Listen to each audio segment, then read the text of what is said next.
An audio test for Community Access Television Services, coming to you live from the Nat U Hill Room at Monroe County Courthouse, right here in downtown Bloomington, Indiana.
area.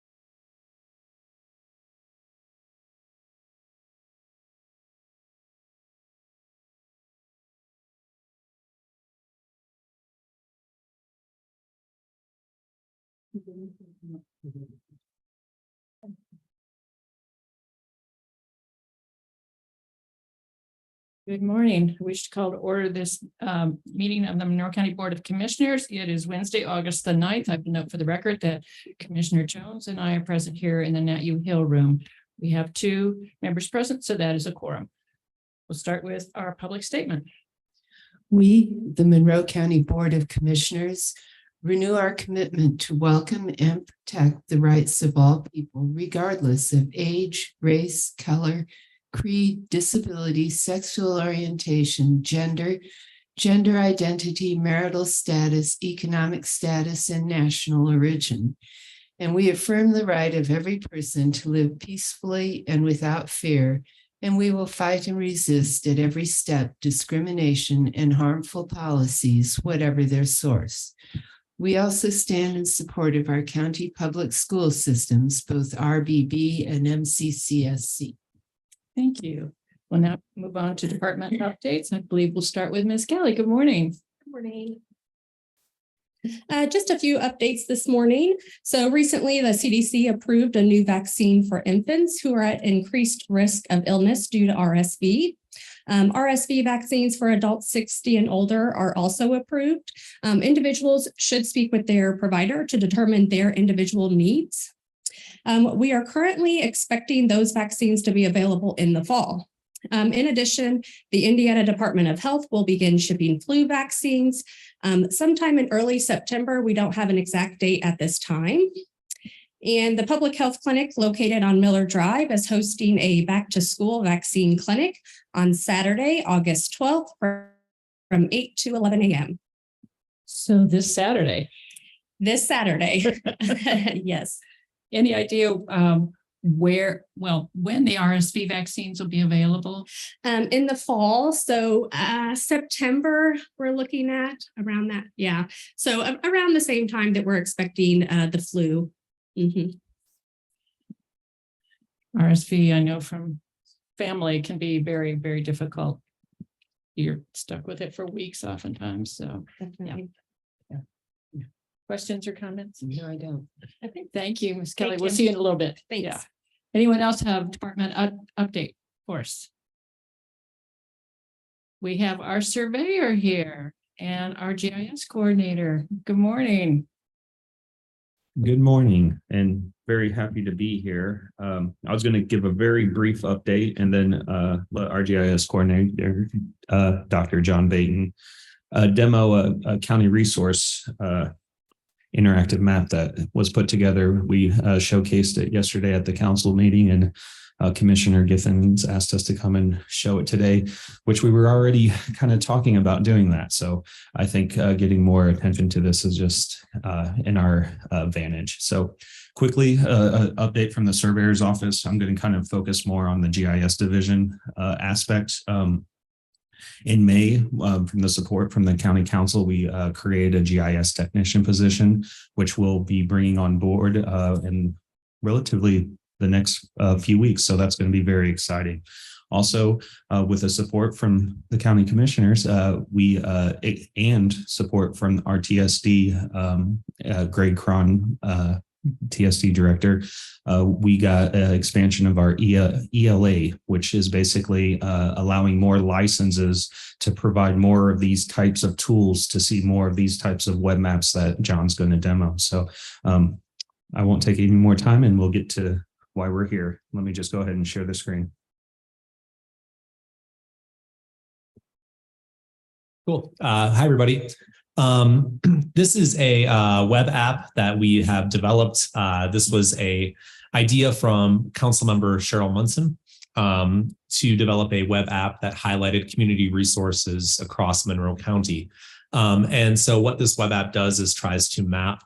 It has 60 locations right now. This is a ongoing app that will be built as more resources come in. And it's a collaborative app that I hope other departments in the county also feel empowered to contribute to.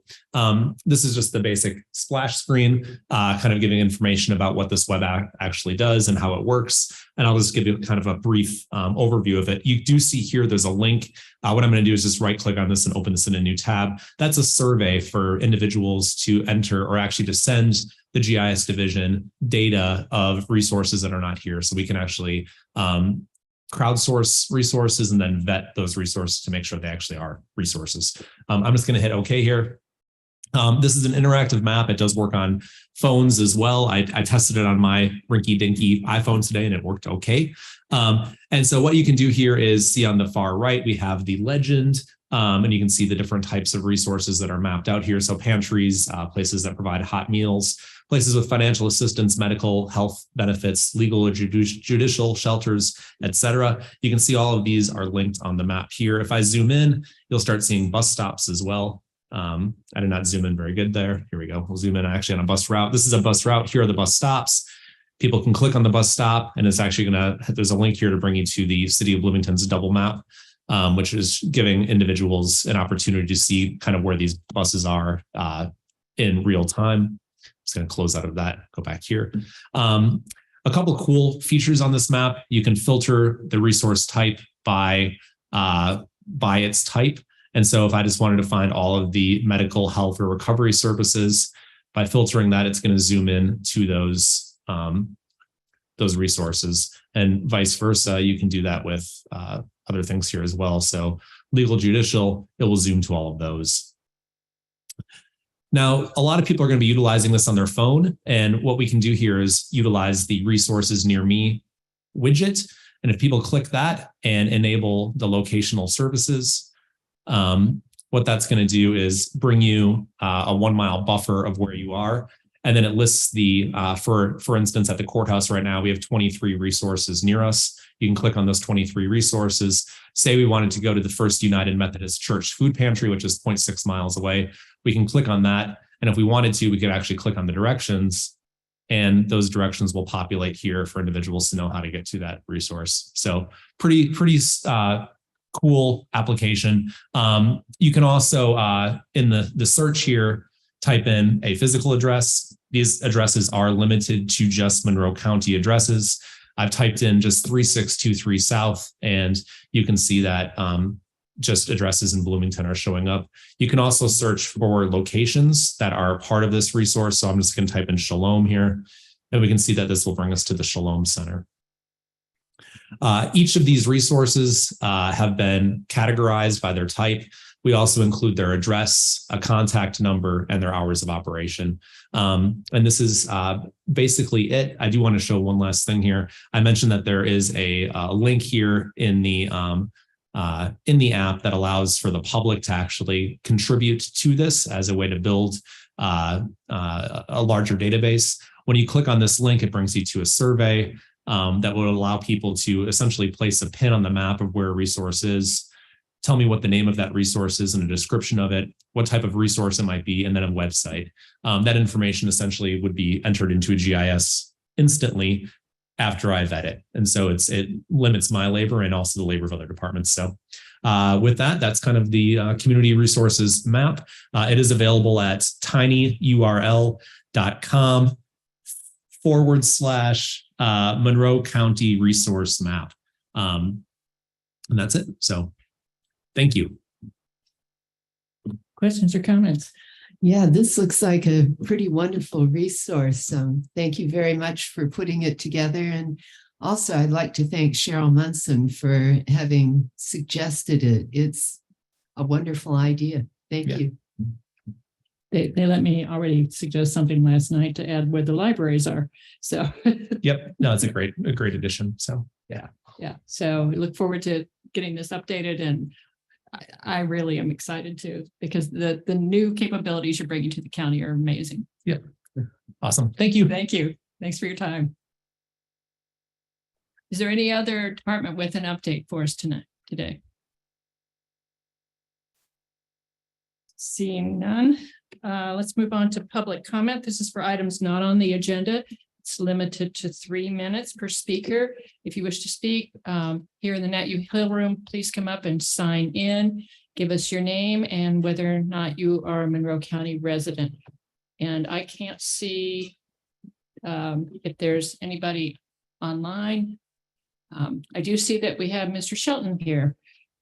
Please go ahead, Mr. Shelton. Good morning, Commissioners. Jim Shelton with the Chamber, but speaking again this morning on behalf of CASA's, a court-appointed special advocates.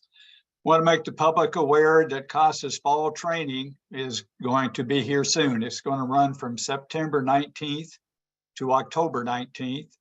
They're trying a new format in terms of time to see if it makes it available to more people. So instead of being in the evenings, it's going to be in the mornings on Tuesdays and Thursdays from 10 to 1. So from 10 a.m. to 1 p.m. on Tuesdays and Thursdays for basically a month.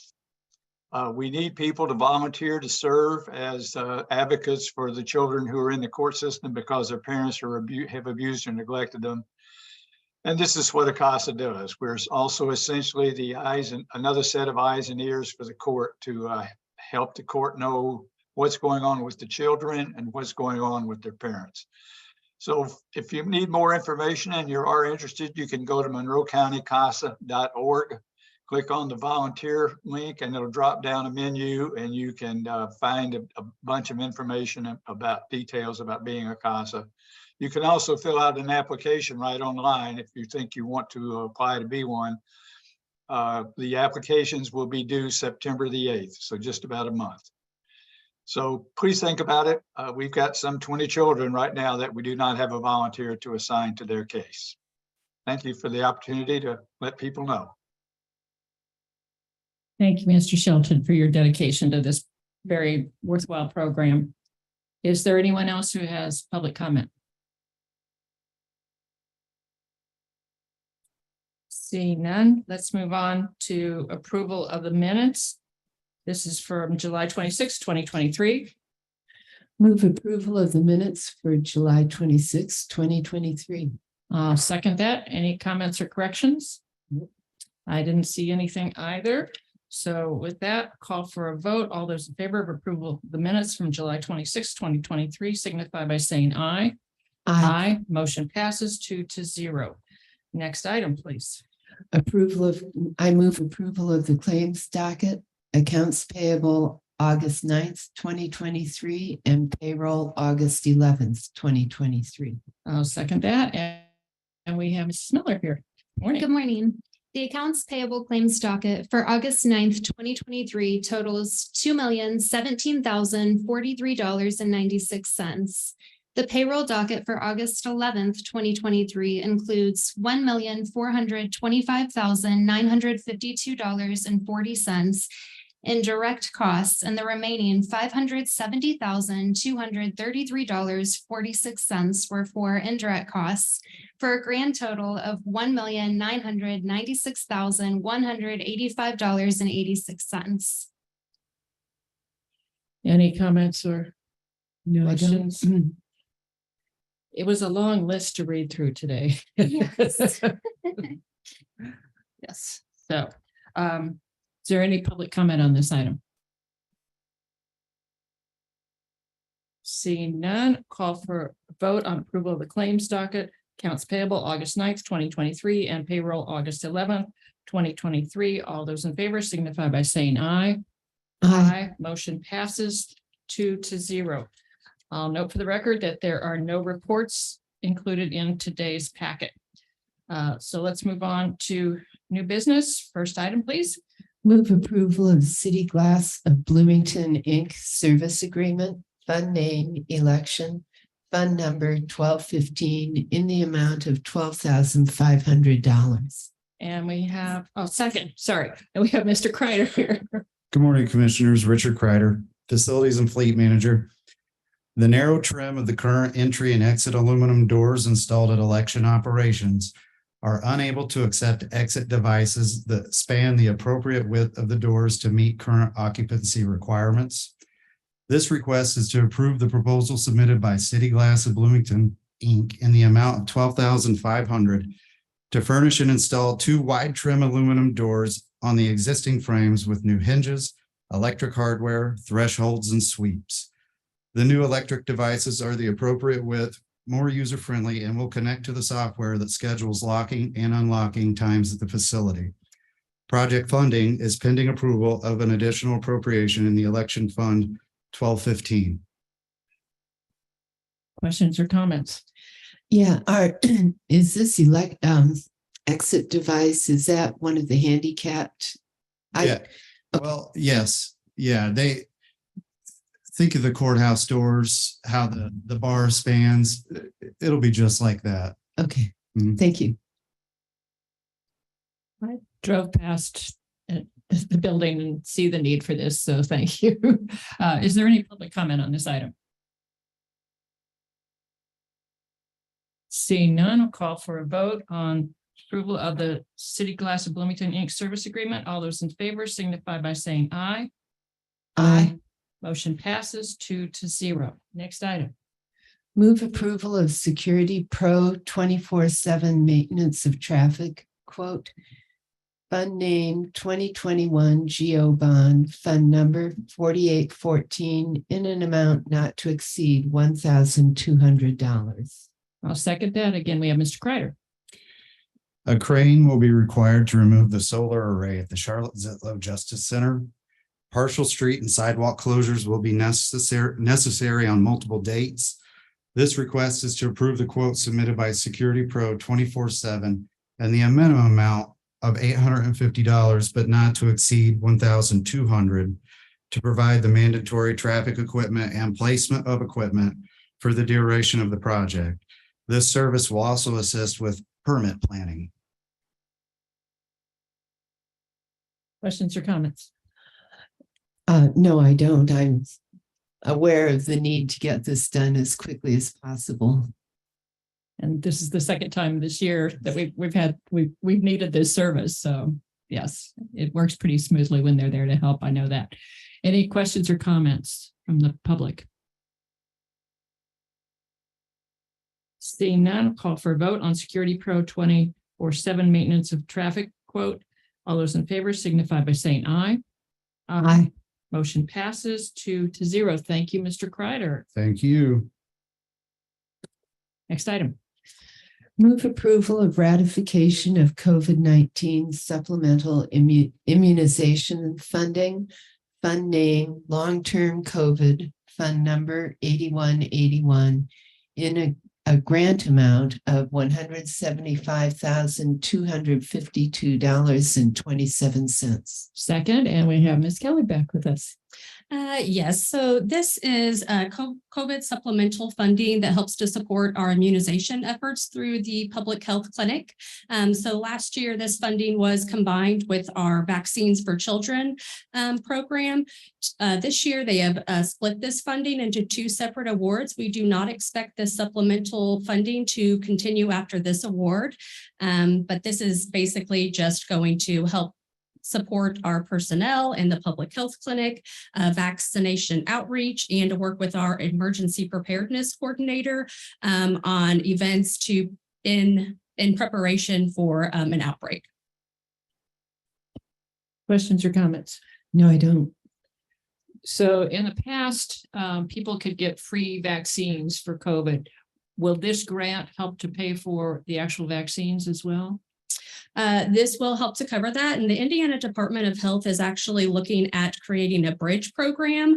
I didn't share the specifics of that information with you today because I don't have that information yet, but that is going to be something that they are looking at that will provide those vaccines for adults and all individuals in need at no cost. But again, I don't have the specifics of that right now. But it's a possibility, so that's great. Yes, they're working on it. Fabulous. Okay. Any public comment on this item? Seeing none, a call for a vote on ratification of COVID 19 supplemental immunization funding. All those in favor signify by saying aye. I Motion passes 2-0. Next item. move approval of grant funding support for local schools. Fund number 8111, grant amount $12,280. Should I read each of them? This is broken down into separate items, so we're gonna go ahead and mention these separate items. Bloomington Montessori School, the Board of Health recommends funding $4,000 for water bottle filling stations. Covenant Christian School, the Board of Health does not recommend funding the HVAC unit proposal. Harmony School, the board does not recommend funding the playground equipment. They suggest the Board of Commissioners could consider funding the request for internal communication equipment. Edgewood Schools, the Board of Health does not recommend funding carpet extractors. Seven Oaks Classical Schools, the Board of Health recommends funding $4,000 for water bottle fillers. The commissioners could consider funding disinfecting fogger and HEPA purifiers. St. Charles, the Board of Health recommends funding 2 AEDs for a total amount of $3,850 and 2 bleeding kits for a total of $430. They recommend the Board of Commissioners could consider funding trauma bags and Go Kit. The Project School, the Board of Health does not recommend funding the creative play space. Monroe County Community School Corporation, the Board of Health does not recommend funding a nurse educator or consultant fees. I'll second this. I'd like to ask Ms. Kelly to explain to the public what exactly the goal of the grant funding is, because this comes from the state. Yes, so the purpose of this grant agreement is focused on relationship building with the school liaison within the health department with all of the schools within Monroe County. In addition, the focus of this grant is for our school liaison to work with the schools on updating their communicable disease plans, ensuring that children have access to vaccines and that their vaccinations are up to date. Helping to coordinate vision, hearing, and dental screening clinics as well, and really just acting as a support system. Helping to provide CPR training, stop the bleed training, those types of wellness programs. And I know from watching a recent Board of Health meeting that the Board of Health said that all the schools might want to apply for, if they don't already have them, AEDs and bleed kits. And so has there been anything to reach back out to the schools on that item? And if they want these additional items, can they apply for those under this grant? Yes, I think that they could apply for funding to support that. Alternatively, I had suggested that we could purchase those items for the schools in need to be able to supply them with those devices. I'm not sure which method is the correct or best method to use for that, but that was just one avenue that I thought might be a little bit easier, just to find out which schools needed those supplies and then for us to be able to distribute them. I think it would be good to do some kind of census on what the schools need. I'd also, since this is taxpayer dollars, I'd also like to make sure that the schools are compliant with all federal and state laws, including Americans with Disabilities Act. And I think one or two of our local private schools don't have statements, at least on their website, that indicates that they're in compliance with the Americans with Disabilities Act. So I would urge them to update their own policies on those things. Is there any member of the public who has a comment on this item? I have a question. Go ahead. I'm sorry. Yeah, and I'm curious about what the reasoning was behind not funding playground equipment or play areas. which I think of as being health oriented. Well, I certainly don't want to speak for for the Board of Health, but I can give you my perspective on that. And I think that there was concern that there did not want there to be a misconception of that being considered infrastructure. Is that emergency preparedness related, such as post-COVID related relief efforts? It's really a subjective matter. It can be viewed multiple ways, but I think they really wanted to make sure that they were focused on the specific terms that we were in the direction that I was given by the Indiana Department of Health. Yeah, when you describe the duties of the liaison, it sounds like it could cover that kind of thing. Yes, so the direction of this grant has evolved and changed. I was not here when the original grant began. From my understanding, this original grant was really thought to just be a one-time, one-year grant, just to be able to provide a person into the schools to help support the schools through COVID. And then I think the state started to realize the success and the partnership and the relationship building that started to occur. And so then they started changing the outlines, the guidelines of the grant to look at a long-term program that this could help support with the schools. So it's just changed and evolved over time. Now it is more focused on long-term school support about health and wellness. So again, the current grant that we're in now, the guidelines within the grant are completely different than what it was originally when this grant started. So I think maybe there might be a little bit of a misconception just because of the changes that have evolved over time and what the goal of this funding is to be used for. Okay, thank you. I'd also like to ask if you could bring us back information on the cost of the disinfecting foggers and HEPA purifiers, and if those are things that also that other schools might benefit from, because this directly addresses prevention of the spread of disease, I think. So, and that was my understanding, that was part of the intention of this also, that we reduce the chance of another pandemic, although fractionally locally. So, okay, at this point, is there any public comment? I had asked for that earlier, but I don't see any. So at this point, I call for a vote on the grant funding support for local schools in the amount recommended by the Board of Health of $12,280. All those in favor signify by saying aye. Aye. Motion passes 2-0. Next item, please.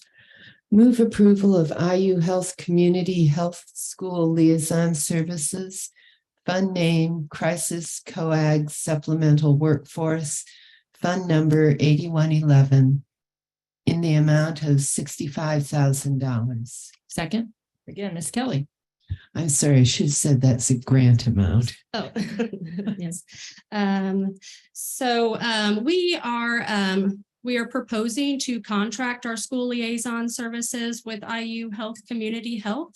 We believe that this will help allow a closer partnership with our public health nursing division, to be able to work more directly with the nurses when they go into the schools to provide vaccination clinics.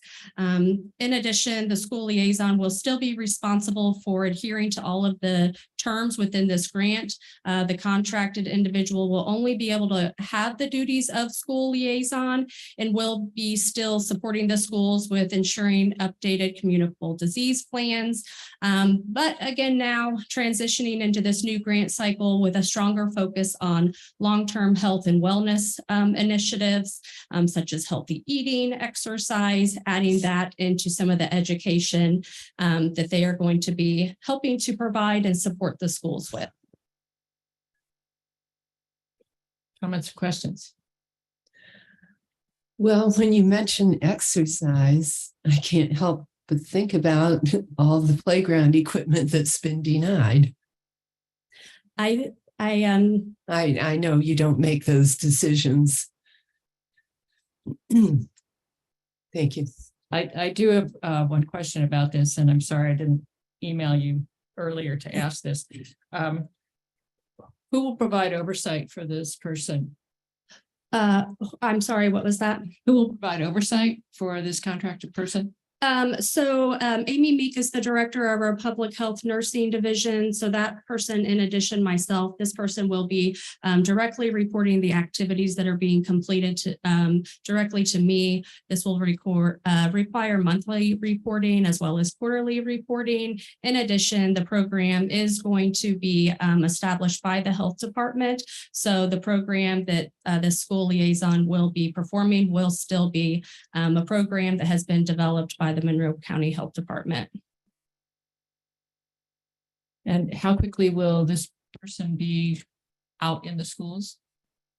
Well, I think that again is a stipulation that we will outline within the program about those requirements. Okay.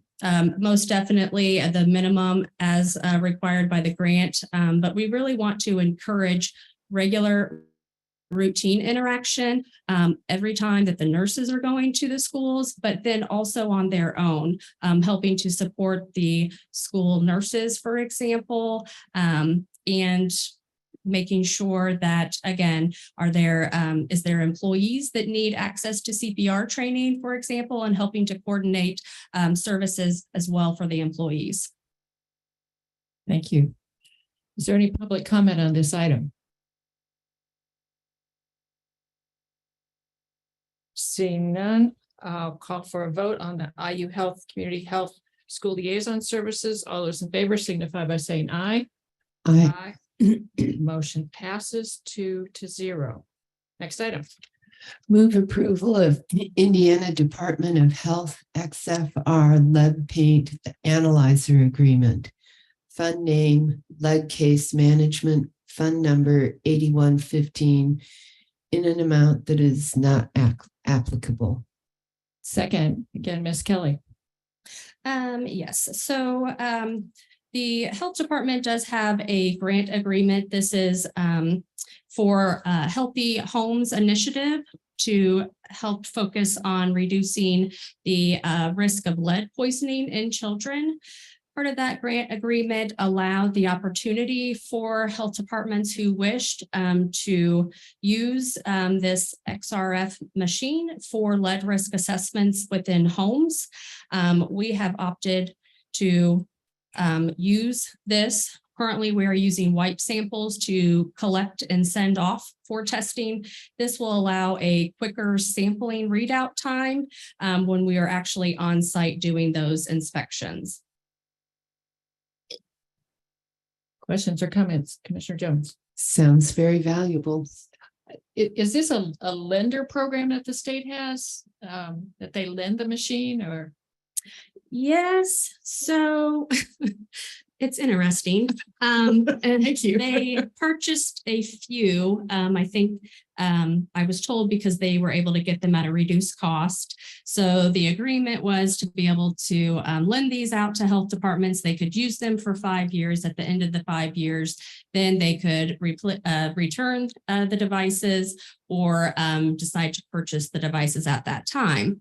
Part of the stipulation was that they did want health departments to share the device with other counties. And there was not a high response of interest in using these necessarily, but our employees have been very excited about this equipment since day one, and they are very eager about using it in the homes. And currently at this time, we don't have any nearby counties that are interested in using this device along with us, but we do have interest within Monroe County that for us to use it. Excellent. Thank you. Anybody who's had children or studied child development knows that babies learn by mouthing things. And so the faster you can get feedback on these kinds of things is very important. So I appreciate the effort on this. Is there any public comment on this item? Seeing none, call for a vote on the Indiana Department of Health XFR lead paint analyzer agreement. All those in favor signify by saying aye. Aye. Aye, motion passes 2-0. And before you leave, Ms. Kelly, if there's interest from Commissioner Jones on some of the playground equipment and other items, perhaps you could have a discussion on the two of you on what that would entail and bring it back to us. Yeah, that sounds great. We have a Board of Health meeting scheduled next week as well, so we can, I'm certainly happy to bring the topic back up for discussion at that meeting as well. Well, and the defoggers and others as well. So thank you. Thank you Thank for you. being here today. All right, thanks. Thanks. Next item.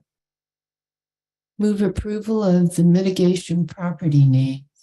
Second, and we have Ms. Whitmer someplace maybe?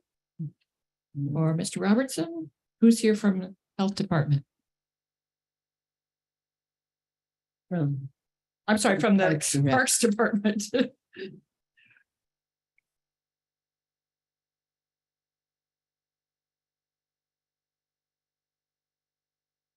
Down to that. So Molly Turner King was the lawyer who oversaw this. Oh. Okay, then I make a motion to continue this item To next week. till next week. Ms. Whitmer is not well, and so she asked if this be tabled. Thank you. So do I have a second to table it? Second. Any discussion on tabling this item? All those in favor of tabling the item from the mitigation property name signify by saying aye. Aye. Aye, motion passes 2-0. So it's tabled until August the 16th. Okay, thank you. Next item. Move approval of Computer Systems, Inc. Services and Support Agreement Renewal. Fund name, Identification Security Protection, Fund number 1160 in the amount of $9,490 for 4 years. Yes. Okay. Second, and we have our recorder, Ms. Swain. Good morning. Yes, this is a 4-year renewal of an existing agreement with Computer Systems, Inc., or CSI, for redaction services and support.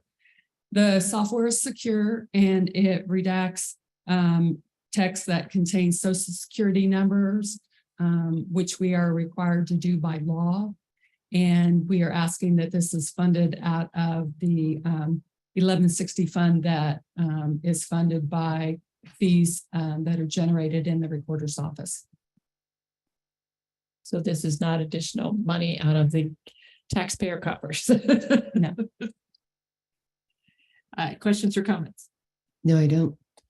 I don't have any either. The contract was pretty straightforward. Any public comment on this item? Seeing none, I will say thank you for making sure that these kinds of things are taken care of, and a call for a vote on the Computer Systems, Inc. Services and Support Agreement renewal. All those in favor signify by saying aye. Aye. Aye. Motion passes 2-0. Thank you for being with us this morning. Next item. Move approval of Soter RS Body Scanner Extended Warranty Renewal. Fund name, misdemeanant, fund number 1175 in an amount of $8,750. Second, and we have Mr. Demings. Good morning. Although that's not your correct title. I'm sorry. Morning, Matt. Good morning. I'm Matt Demings from the Monroe County Correctional Center. I'm the Assistant Jail Commander. This is $8,750 for an extended warranty that will cover the warranty parts for the Soter RS body scanner in the correctional facility through the end of June of next year. I communicated with the president of the company, and I asked him what the significant warranty parts were in the unit and how much they cost. And he told me that the X-ray generator in the unit cost $17,500. The detector cost $27,000. The platform is $11,500 and the PC is $5,050. I also asked him what the upgrade was cost on it. So if we upgraded the entire unit, it would cost $76,250. And a brand new unit would cost $147,500. Not much. What did you say? It's pretty. I said, oh, so 8,000 is not that much. In comparison, yes, yes. Comments or questions? I agree with Ms. Purdy. I found the picture on the front of their proposal rather interesting. But yes, the fact that we cannot have these kinds of things coming into our facility is important. It's part of the scanning that goes on. I don't have questions, but is there any public comment on this item? Seeing none, I'll call for a vote on the Sauter RS body scanner extended warranty renewal. All those in favor signify by saying aye. Aye. Motion passes 2-0. Thank you, Assistant Jail Commander Deming. Thank you. Thank you. See you soon. Next item. Move approval of resolution 2023-22, accepting state public health funding. Second, and we have Mr. Cockrell. Yes, as I'm sure you're well aware, the state approved Senate Bill 4, which is this picking me up? Which basically allows for state or counties to opt in to get a significant amount of state funding to help with the health department and their programming. There's a list of required things that you have to do under these. I'm sure I am an amateur, but when I went through the list, I would think that we've already do most, if not all of that at some level. So this is, but in order to get the funding, it requires the county commissioners to opt into that funding by the end of August. And so this is on your agenda so that we can accomplish that. Thank you. Any comments or questions? I would hate to have passed this up. And anything that you wish to add to this, Ms. Kelly, because I know I sat through a meeting where you went through item by item what we were already doing, what we need to expand, and the other things that need to be added. So you've been very thorough about reviewing these things. Yes, and I will say I did not come prepared to speak on this exactly today, but I can just give a brief overview. So we are currently providing a lot of the services, but we definitely do have areas of weakness, and we definitely have programs that we are not currently doing that we need to completely build. So I think that we are ahead of the game, essentially, in comparison to many other counties. In addition, we do have a very large department. But we are going to need to expand that department to be able to carry out these additional services and really put a strong focus on building and strengthening the programs that we do currently have. I am working with the Indiana Department of Health with each of the different divisions on getting metrics, setting those KPIs that we are going to be setting for ourselves to meet, and working on how we can create the programs that are going to produce the best results with this funding, because we certainly want to make sure that we are using this money and we are producing positive results within the community. And for my review of the original items, it looked like you would be adding several staff members as well to accomplish these goals. Yes, so that's definitely really going to be necessary in order for us to really be able to put in the effort that we need to appropriately use these funds. We need to make sure that we have the employees who are dedicated to running these programs. In addition, we need to make sure that we have employees dedicated to obtaining this data to make sure that we are hitting our KPIs and that we are seeing success within these programs. Thank you.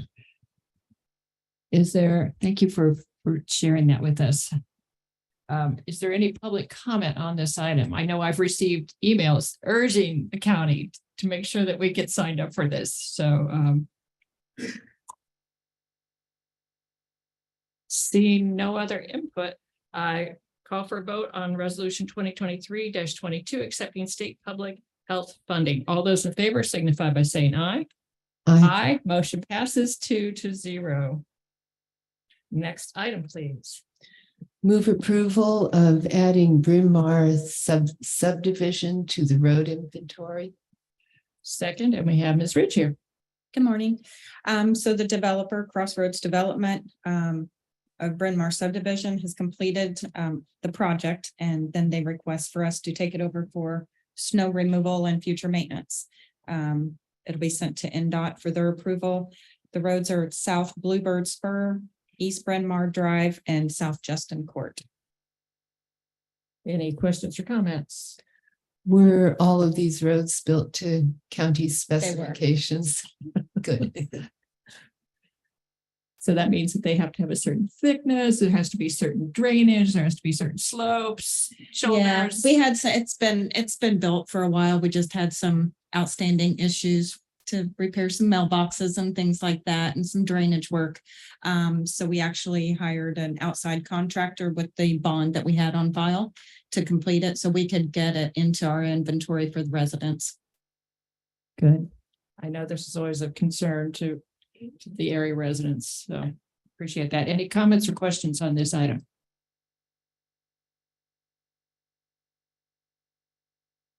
Seeing none, call for a vote on the Bryn Mawr subdivision roads being added to the road inventory. All those in favor signify by saying aye. Aye. Motion passes 2-0. Next item. Move approval of NDOT change order number 4 for Sample Road Phase 2.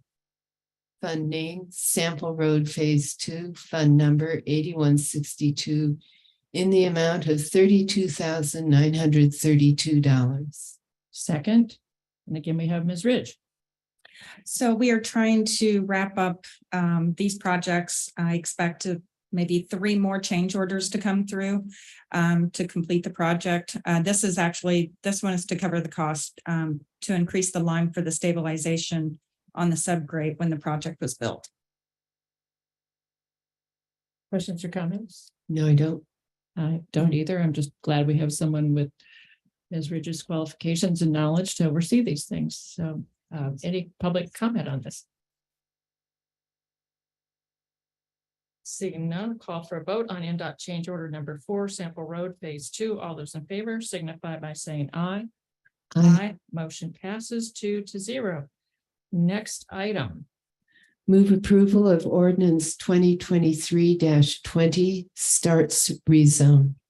Second, and we have Ms. Crecilius here with items popping up on our screen. Good morning.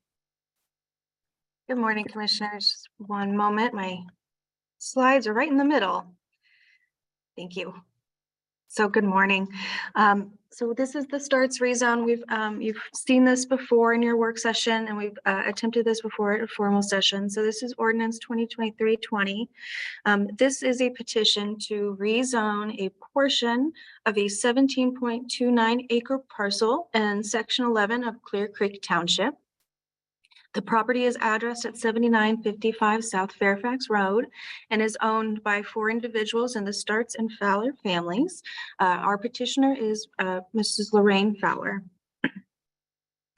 So this request is to rezone a portion of the site. So the property is currently zoned agricultural rural reserve, in addition to the environmental constraints overlay areas 1, 2, and 3.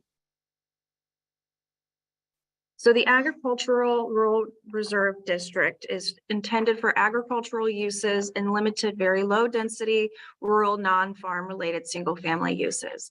They are requesting that a portion be rezoned to the limited business district. This district is identified as being primarily intended to meet the essential business needs and convenience of neighboring residents.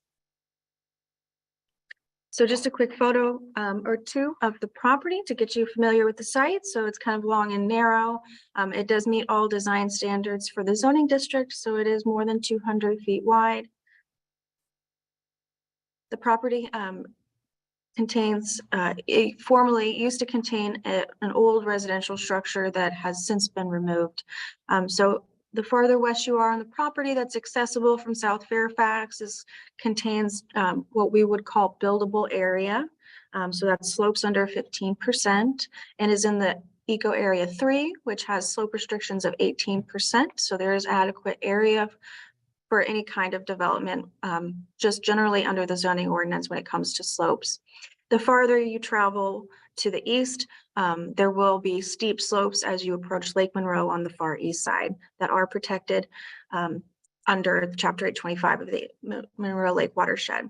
So I'm just flipping through a few photos here. This is standing on the site looking north at South Fairfax Road. So you can see that this is that front area that's sloped under 15%, and that's looking south on South Fairfax. So here we can see that slope gradient as you move east towards Lake Monroe, where it becomes steeper. Those areas would be protected under any kind of development unless a variance or some kind of other special exception was sought. So the Monroe County Comprehensive Plan identifies this area as remaining a rural residential zoning district. So this is going to be very similar to the agricultural rural reserve uses now, which is kind of more low density agricultural uses. So the petitioner is a local Monroe County real estate agent and also family and part owner of the property. They are seeking to rezone the property. As a realtor, she has noticed in multiple interests and clients that are looking to build commercial boat storage. So this here on Fairfax Road is approximate to the lake. So she's identified this as a need and is their desire to rezone a portion of this property to LB, which would be a zoning district that does allow for boat storage. On the left side is Ms. Lorraine Fowler's letter, and on the right is an interested buyer in the property listed as Mr. Dave Utley. We have received some remonstrance from an adjacent property owner. You've seen this by email, and it was formally just recently included in the last packet as well. As we think about the use zoning districts, there are in your attachments and the exhibits, there is an exhibit that lists all the uses that are permitted, conditional, or not permitted in the current zoning district. And there's also a list for showing the same uses for the limited business district. So the Planning Commission heard this on May 16th of this year. They decided to forward a negative recommendation by a vote of 5-2. You've heard this on June 21st and recommended that the petitioner create a written commitment and to complete the right-of-way activity permit. Now, I included in your information is the written commitment. It's should be the last attachment after the report and the exhibits. We do not necessarily have a right-of-way activity permit, although the petitioner has worked with the highway department. The intent of that right-of-way activity permit was to approve a commercial drive entrance. Well, to technically complete that process, the petitioner would have to put down a construction bond with the highway department.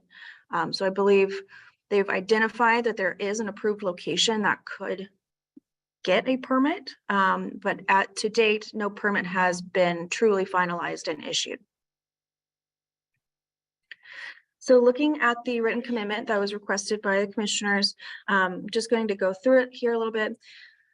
So Mr. Michael Carmen created this document.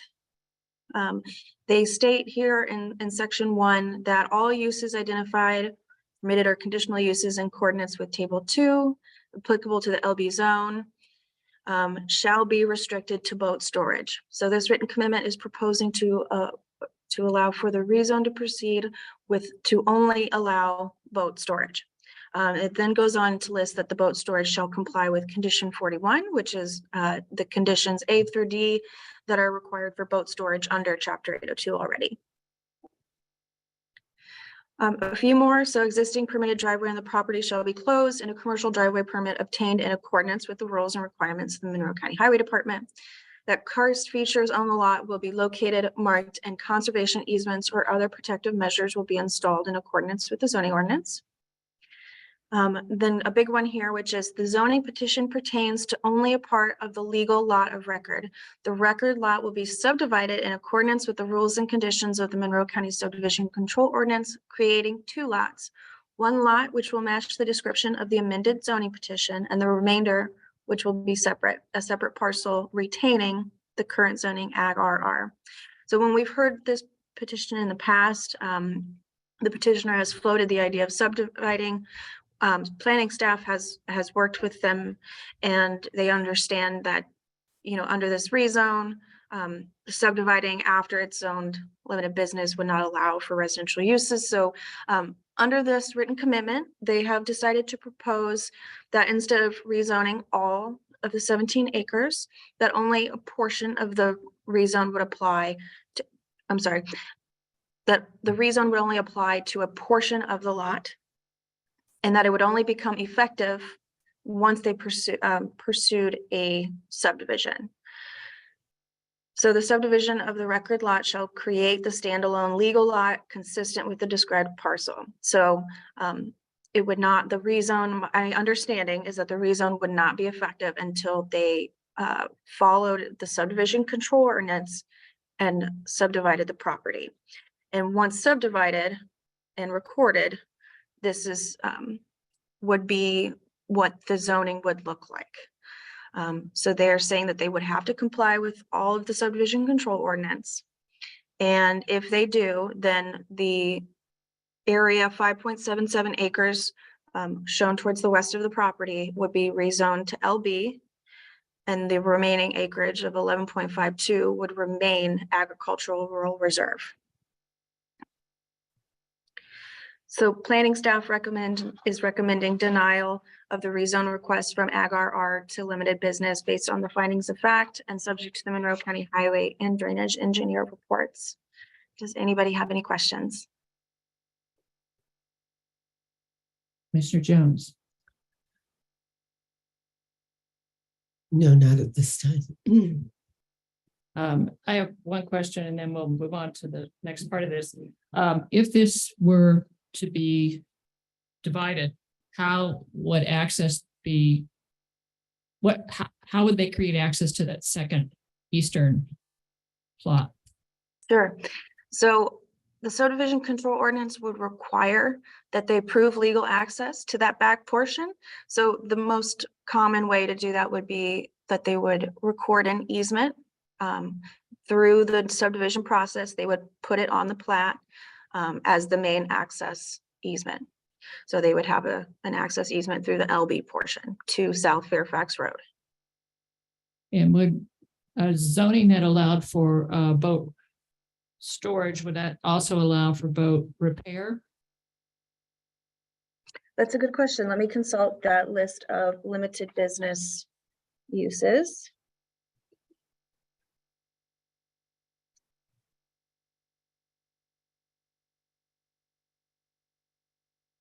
Okay, I have it in front of me.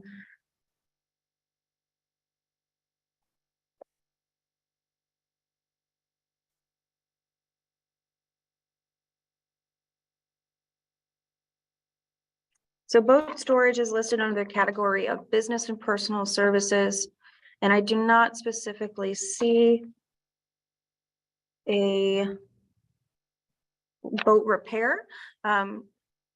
If you'd like, I can go ahead and pull up the zoning ordinance and double check the definition of boat storage to see if there's any language that includes repair.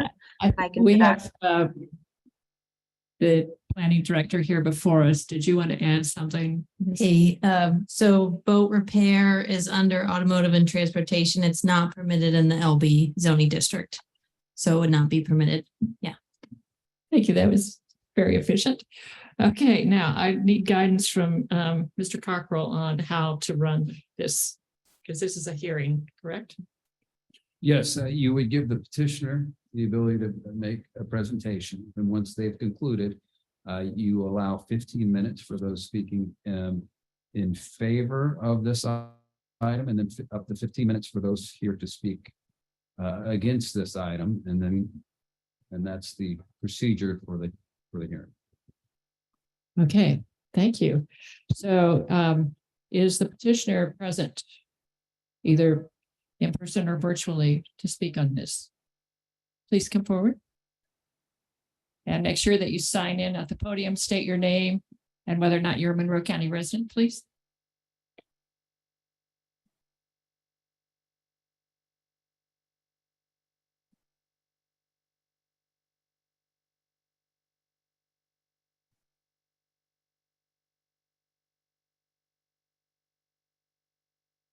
Hello, my name is Lorraine Fowler. I'm the realtor and part owner of this parcel. We have been on this journey for some time, so I thank you for even just your consideration of it. I think we've done all our due diligence and met with a real estate attorney, and he drew up the written commitment that addresses any concerns from the public. So I really feel like we're just at the decision point at this juncture. I have Dave Utley, who is the defined buyer, here if anyone has any questions of him. But you're not the petitioner, is that correct, Mr. Utley? No, I'm the person that's trying to buy the property and put the boat storage up. I would consider this part of the petitioner's speaking time, and so it's not on any kind of limitation. Okay, thank you. Go ahead, Mr. Utley. I know you've heard me before. I don't have really a whole lot of more to add to it. I've been in the boating business for 20 some odd years on Lake Monroe. The need for indoor concrete floor boat storage is humongous. I owe it to my customers to at least try to get it to get it done, and this is the best shot I've seen. I've looked at properties for several years now, and this is the only one where I've come close to being able to build a boat storage facility.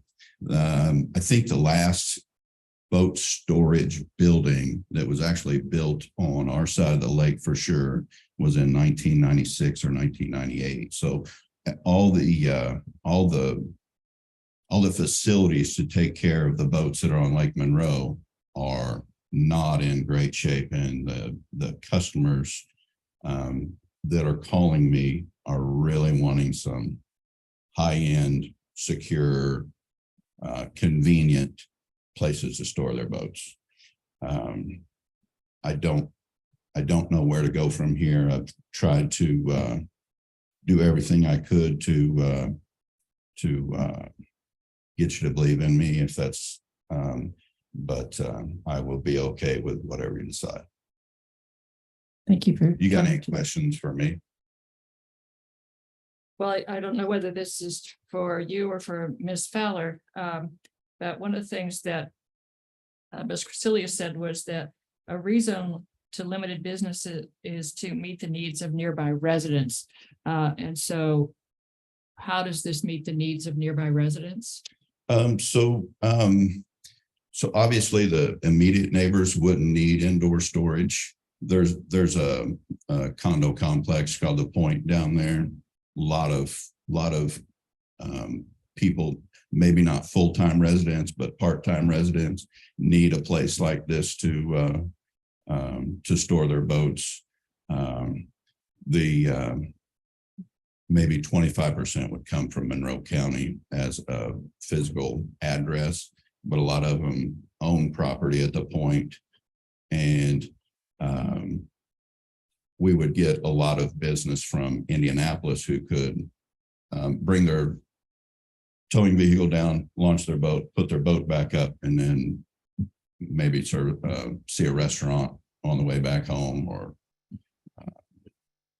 it would prevent the traffic from Indianapolis to have to haul their boat through our town, and it would allow them to stop for food on the way home, which I know it sounds silly, but I hear it a lot. I would just like a place to park my boat that was covered and secure, that I could stop and have something to eat on the way home. It's something I hear a lot. Thank you. Is there any other member of the petitioner group who wishes to speak? If not, is there anyone present who wishes to speak in favor of this rezone?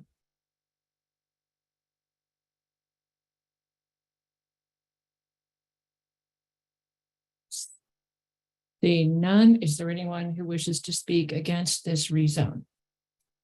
So either come forward or raise your hand on Zoom. Please state your name, sir. Good morning. Morning. I'm Brad Bloom. I own the property just north of this location. Very beginning meeting, she stated the main reason for this rezone was to get more money out of the property. I've never seen that in the master plan for a reason for a property for you all to consider property be rezoned because of petition wants more money. Number two, this is kind of an end game here. They talk about the neighbors. Well, the neighbors in this are, I'm a neighbor. A lot of neighbors came out and talked against this. It was advanced twice with a negative recommendation. I have to assume based upon what some of the neighbors said, based also upon the fact of what limited business, is defined as, and it definitely does not meet the needs and the convenience of the neighboring residents. He even stated the neighboring residents are they've already got inside boat storage and they're going to keep their boats inside. It's sort of a thing where you got property rights. It's a game. People call property rights a game. Since 1987, I've given over $135,000 of property taxes to this county. These people for this property have given zero, none, absolutely none. So where do you, for the property, they're giving property taxes to the county, but not for this property. They're coming in new. The property was inherited. So where do you give the rights to? Do you give the rights with the neighbors? Because the neighbors, we're not wanting it. He states in his one letter that he says here that the well-designed site would allow him to serve the needs of his customers and be a good neighbor. No one's approached any of us to discuss this, to try to work anything out, to say what's going to go in there. Nothing. It's just like, here it is, this petition. That's not neighborly. And if you can't be neighborly to begin with, I don't know what's going to happen. I mean, it's very inconsiderate. The thing that astounds me, I sent pictures in of how the general business that he has now has been kept as far as fences and 6-foot fence. They won't keep the boat sites out. But yet you're going to put a business in a location that is so unsightly, that you have to say, hey, we're going to put a fence up to keep you from seeing it. We're going to put trees up to keep you from seeing it. That's what we got. We could put fences up, a 6-foot fence will not cover the boats from the public view. How long are the trees going to take? It just not follows. It's been negatively advanced twice. I don't see what additional information is here for that to be considered any other way. Like I said, you got the property rights of the neighbors. The neighbors have talked out against it at the other two meetings, and I just wish that that the property in our neighborhood as we have it just remain the same. It's perfect for rural agricultural. If you look at obviously you've looked at it, you know the thing. It's perfect, exactly what it is. One thing they talked about the drainage is that the water. They said there's no karst features. There are karst features. I pointed that out. And the drains come off these buildings. It will naturally drain down to a sinkhole, which is directly 200 yards down the road, dumps directly into Lake Monroe. I mean, I pointed out, I've been there. They say there's no karst features, but if you looked at some of the pictures that should have been presented, there are karst features there. That's totally wrong.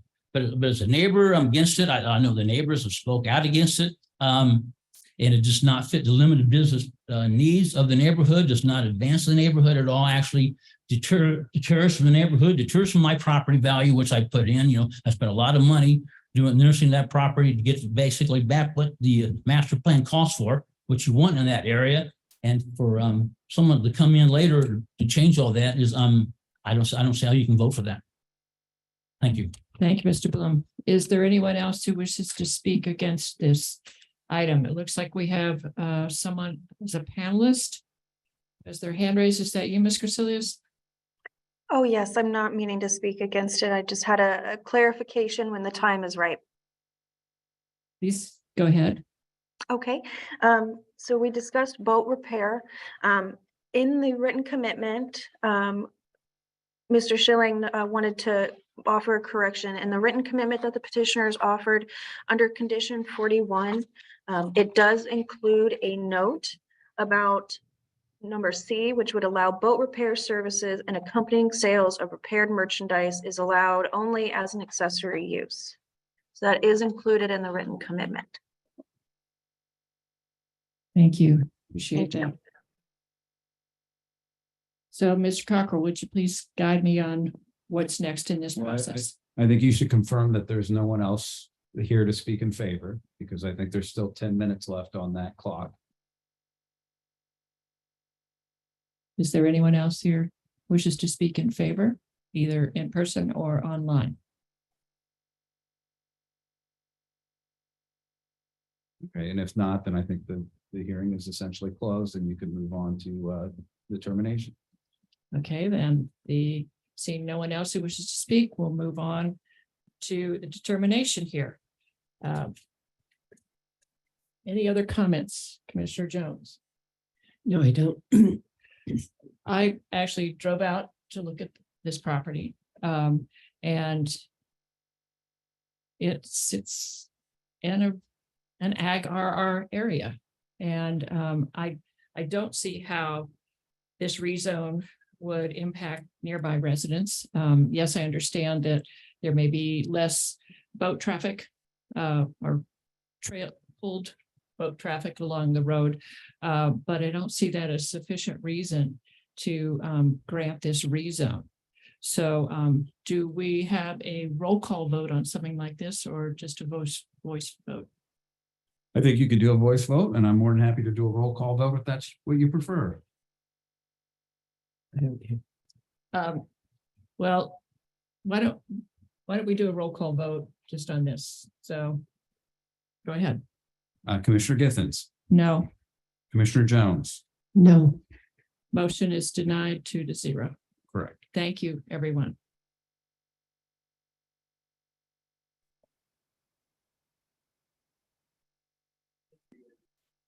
Okay, next item, please.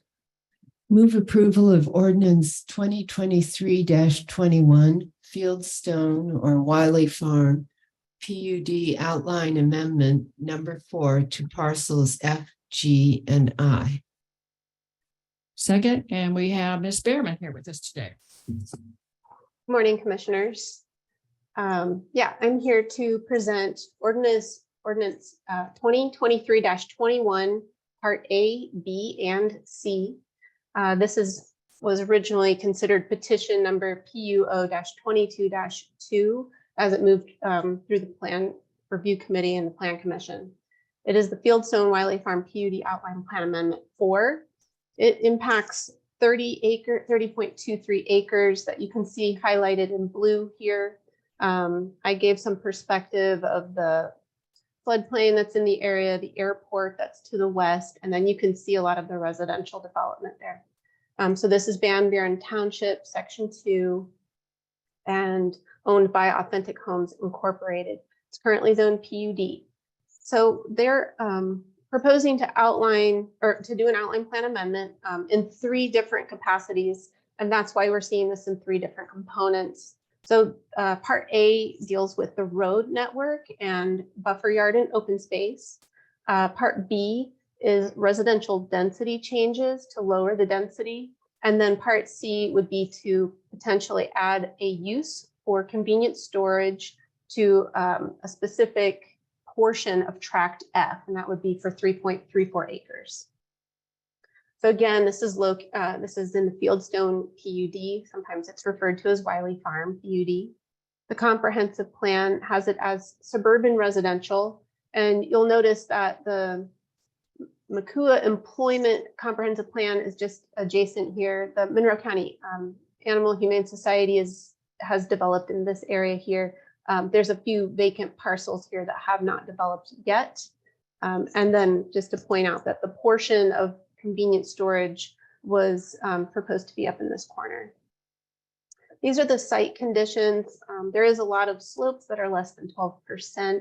We are in a critical watershed for this, for the Cave Creek watershed. And then there are a series of karst features through this parcel here. You can also see that there are water lines in the area, and also sewer is adjacent.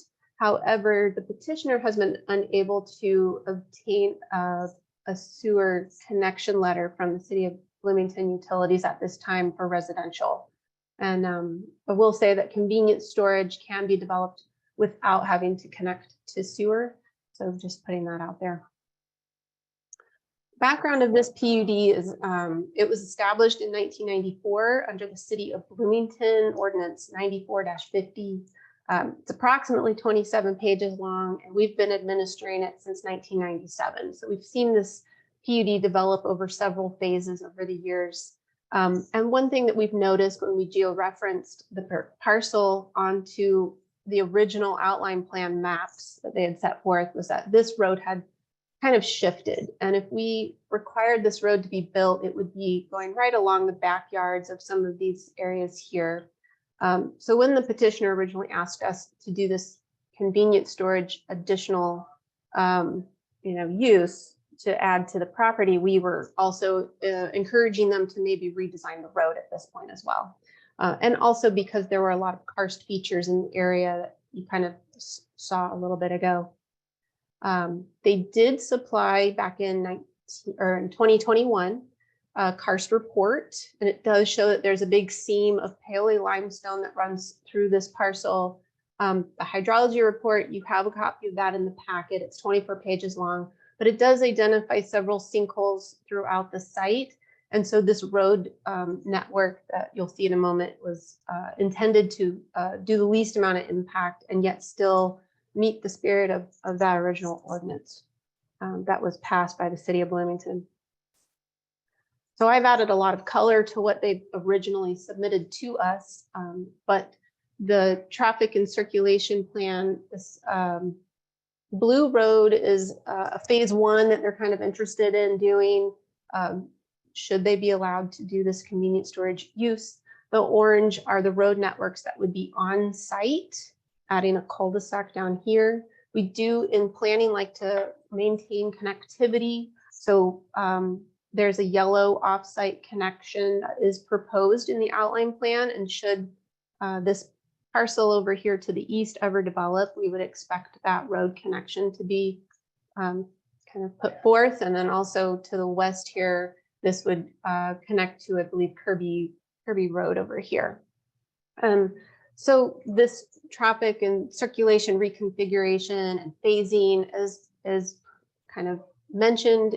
We put together the ordinance to make it so that staff can understand this in the future when we would read through this ordinance. They are removing a portion of the buffer yard as a result of this shift. However, you'll see here that they're delineating all of the, in gray, this is 15% slopes, which this county considers restricted from structures. And then they've also delineated all of the karst features here in these hatched areas. So in a sense, though we're removing some open space, we are identifying a lot more open space that does have to be maintained. And some of that would be up here as well. So you can see all that shaded area. So that would be, I'll just back up. This would be ordinance 2023-21A. So that's the first ordinance that you would probably be taking a separate vote on. We're going to move into the second ordinance, which is part B, and this deals with residential density. This is the table that we inherited from the original ordinance. And yes, these marked out areas are from previous text amendments. And what we're working with here is tract F, G, and I. So they would be wanting to kind of change some of the densities within this. Tract F is identified as this blue area here. And again, and I'm just briefly pointing out, this is the area that they're proposing to add the use convenient storage. Tract G is this one with medium density residential. And then the green down here is single family residential. And we had, I think it was the plan review committee that had asked originally the petitioner to kind of show the impact of how these different, how the different use would impact the density to the site, and to maybe prove that the density could go here. So they have outlined out just a proposed layout of how residential could go within this area. And should this use not be approved, it would be infilled with the density that's been proposed. So when staff started to make sense of this and put it in the form of how we would amend the ordinance, we took that table that you originally saw and we started to edit it. So Tract F would end up being medium density residential without the convenient storage. It's approximately 13 acres, could have 81 units rather than that original 184. The density goes from 10 units per acre to 6.25 units per acre. I'm going to drop down and skip this part here for a moment. Tract G, which was that middle green one, I believe, it would be reducing from 8 units per acre to 4.23 units per acre. And then Tract I, the single family detached, would reduce that from 1.99 units per acre to 1.15. And then dropping back up to F, should you implement and adopt Part C, which is adding the use convenient storage, then we would maintain the same density. It would just reduce the amount of number of units by about 20 units for residential. And currently right now, we cannot allow a residential subdivision to occur on this site. We don't have a sewer capacity letter, and they have not proposed yet to do their own separate, type of packaging plant or own sewer plant. The other thing is that when we're looking at this ordinance, we're only amending the density to just this parcel. We will not be amending Tract F, that is outside of the parcel, Tract G over here, and then Tract I. The density will not be changing in there, but we wanted to make that clear to any planner who had to pick this up in the future. So we are also amending the table to say that any areas outside of this specific parcel to maintain that original density. So it does reduce the number of maximum units, but it doesn't change that density that they could try to implement. And I did make a summary table here just to kind of show like what is the current number of units and what is the proposed. Currently, if someone came in with a sewer letter, they could put 282 residential units on this within this area. Without it, or if you adopt the residential change, sorry, they could do 219. If the use for convenient storage, it would be 199.5. And so this is the summary of the reduction of housing by adding this change to residential density if it's adopted, and if the use is adopted through the convenient storage. So I hope that makes sense. It was a little bit of number crunching. We also had to add in some design standards for these new medium density residential lots for parcel F and some setbacks. So that would also be included in Part B of the ordinance. And we did clean up a little bit of other language. So Part C would be adding a new use to a portion of this petition parcel. So this 3.34 acre portion that I pointed out earlier would have that convenient storage definition added in. There were a few other restrictions that they offered as a part of the feedback from the plan review committee, drainage board, and those types of things. And so that would be to limit maximum impervious surface of 65%, and then the residential single family lots would have a 40% impervious surface. And then also it would very much be limited to that 3.34 acres, and then they would use, they would treat the water in such a way that and use it in the critical watershed values when designing the bioretentions for the convenience storage. And then we also added setbacks again into the ordinance. So again, it's this 3.34 acre portion that they're proposing to do convenience storage on tract F. One of the planners did an assessment of some of the other nearby facilities. So this is our petition site near the airport. And this is the Fieldstone PUD, where we have a lot of residential. And then these are some of the other ones. And I will say we've got another one that is beginning to develop again down here. And then there was another one that was approved north of town and has begun operating. So those did not show up on this map, but those were recent ones that we've had approved.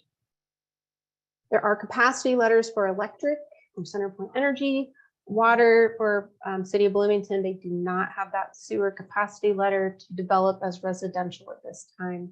I will remind you that the comprehensive plan sees this as suburban residential, and then to the west is that more employment district designated by the comp plan and the ordinance itself. The ordinance does list out the different commercial uses in the PUD for those two parcels. So the Drainage Board heard this on April 5th, 2023. It is a critical watershed, the Cave Creek watershed. And there are 7 conditions of approval. When I wrote up the 3 separate ordinances, I went ahead and included all of these in each one of those so that they wouldn't be lost over time. I can read those in for the record, maybe when we go more specifically over the ordinance. There was a neighborhood meeting that is a requirement when you do an outline plan amendment. So on January 18th, they had 1 meeting. From what I hear, it maybe wasn't well advertised. And so there were complaints that maybe we missed, that there was one that was missed, an HOA that's adjacent. So another one was held May 3rd, 2023. And this has a list of the different people that attended. So there were two residents. One was an HOA president, and then another resident attended. I was going to do a public comment summary. So we did in total have 2 letters of opposition. We had 5 in-person opposition on the March 21st Plan Commission meeting. We had 4 in-person opposition at the May 16th Plan Commission meeting. I do have a list of interested parties that contains 10 individuals. And for these meetings, I did email them, emailed 9 of them and called 1 of them and left a voicemail. There had been a discussion during one of the Plan Commission meetings that there was a large petition that was being circulated by the Fieldstone members of the community, and staff has just not seen that come into our office. Maybe your office has seen it. I'd be interested to know if you have, and so maybe when you discuss this, you can let me know. And then when this was supposed to be on the agenda on July 19th, 2023, you did hear from a member of the public who was in opposition to adding the convenience storage. She has again submitted an email correspondence to me today just to make sure that her voice is heard. She wasn't able to attend today. So it was Emily Kuchik, and she is resident of the area. She is opposed to building the building of the storage units on tract F of the Wiley Farm property. With the growing transient population in Bloomington that is now spreading into the county, these units create a safety issue. Storage units are known to be used for housing, drug trafficking, and places for drug use. This proposal is in an established residential area with 2 elementary schools within walking distance. Placing convenient storage on the Wiley Farm property is incompatible with the surrounding properties and inconsistent with the well-being of the neighborhood. For these reasons, I believe a vote of no is in order. So I just wanted to make sure, since this just came in this morning and I was just reading that for you, your edification. So the Plan Commission voted on this on May 16th, 2023, and they did recommend a positive recommendation for the reconfiguration of the road. removal of the buffer yard open space in the PUD. And that had 5 conditions of approval with it. We have now since have 6 staff conditions included, I think, as a result of going through the process of writing up the ordinances here for you, for us to be able to edit it. And then additionally, they voted separately on the housing density. They ended up with a no recommendation at that time. And they also gave no recommendation for the convenience storage use being added to the property. At the time, there was, the petitioner had really wanted to keep those two together so that if the convenience storage was added, they would kind of, as a consolation, get the reduced density. There was, at the time, they thought they wanted both tied together. At this point, I believe we have talked to the petitioners and they are okay with not keeping parts B and C tied together. So you could vote on those separately. So I was going to just bring up the actual ordinances and review those with you before closing my presentation. So again, ordinance 21A. This is the one, I'll make this larger. A little too large. This is the one that changes the traffic and circulation, changes the road type from a secondary collector to a local road.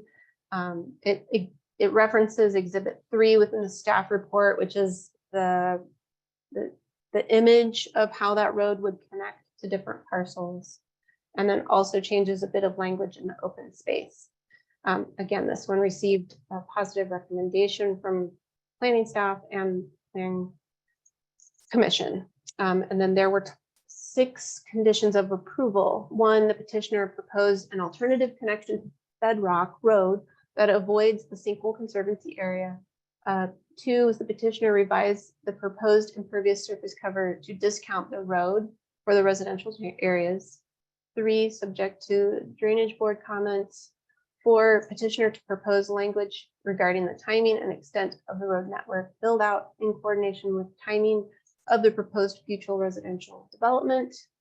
5, the petitioner to amend the roadway design to require cul-de-sacs instead of stubs at the end of the streets. 6, the remainder for single family residential would have a max 40% impervious surface. This would include the road network in the calculation. This is the one that staff added when we started going through the process. And then we also have the drainage board reviewed the petition and gave the following conditions of approval. Number 7 is to require release rates based upon the critical release rate in accordance with Chapter 751. 8, require monitoring during construction, monitor water level to make sure the proper release rates. 9, post-construction monitoring by a third party to ensure basins are functioning properly for the first year, especially after heavy rainfall. Number 10, preliminary and final drainage plan to be reviewed and approved by the drainage board. Number 11, recommendation, spillway issue to be reviewed by the engineer. Potentially need offsite improvements for downstream improvements. If it is determined that the offsite improvements are inadequate, it may be able to require fixes. And 12, in the stormwater ordinance already, but require as-built of all detention facilities if approved. The final drainage plan must be approved by the drainage board. All right, moving on to part B. This was the housing density amendment that we discussed. And in this one, we reviewed these tables here with changing, basically lowering the density for each of the different tracks. It does mention, just in case the convenience storage is added and passed, then we have a note in there that if it is adopted under Part C, then that changes the number of units that would go in there. And then clarifying that outside of this parcel, this petition parcel, that the density would not be changing, that there would still be that option for adjacent landowners to continue to develop their properties. And then some clarification in some of the ordinances here. and some addition of the design standards. I'll read these first three conditions of approval by staff. One, the petitioner to designate common areas for all drainage easements when property is subdivided. Number two, petitioner to propose the following minimum design standards for each area, minimum lot width, and minimum buildable area, which we actually did incorporate that already up here. And then petitioner to designate conservation easements around the sinkholes and non-buildable area to preserve wooded areas. And then these are the same drainage board conditions. I will not read those again. And then again, part C, ordinance C, this is to add convenient storage to a portion of parcel F. That would be limited to 3.34 acres as shown on exhibit 3 of the staff report. And would also require some of these additional impervious surface considerations and some general editing in the ordinance as well to clarify, and then adding design standards. For this one, really the only condition of approval that we had for adding the use was subject to drainage board comments in compliance with the stormwater drainage ordinance. And I went ahead and just listed those all out here as well. So I think that concludes my presentation. Do you have any questions specifically on a part of this complicated outline plan amendment? This is a very complicated situation. I would ask Mr. Cockrell, before we proceed with listening to petitioner and others, do we take this one part at a time? Like, do we do A, B, and C separately, or do we listen to petitioner and those in favor and opposed to this ordinance? How do we run this one? I suppose there are three different ordinances, so I think you could run them each individual ordinance together, or I think if the petitioner or doesn't object, I think you could handle all three of those at one time. I think I would ask the petitioner, because our rules are there for the petitioner and the people speaking opposition to be able to present their case fairly. And if they don't have an objection to it, I think that then you can proceed that way. Okay, is the petitioner okay with discussing all three of these together during the public comment and during the petitioner's? Yes, I mean, discussing them all three together. Right. They would have to vote on each individual. Yes, correct. Okay. So, sir, if you are the petitioner, please come up to the podium and to the microphone. I will indicate for the record that petitioner indicated he is fine with considering all three during the discussion phase. Please indicate your name and we'll proceed from there. I'm Dave Jenner with Authentic Homes, Inc. Go ahead and talk to us about why you want this put into place. Obviously, we build homes, so subdivision part of this, subdividing it out into lots is what we presumed to do originally. With the stumbling block at this time of not being able to get sewer, we formulated an idea on something that we could do and build that would generate income while we wait till we see what happens with sewer. And nobody has an answer on to when that is going to end at this point.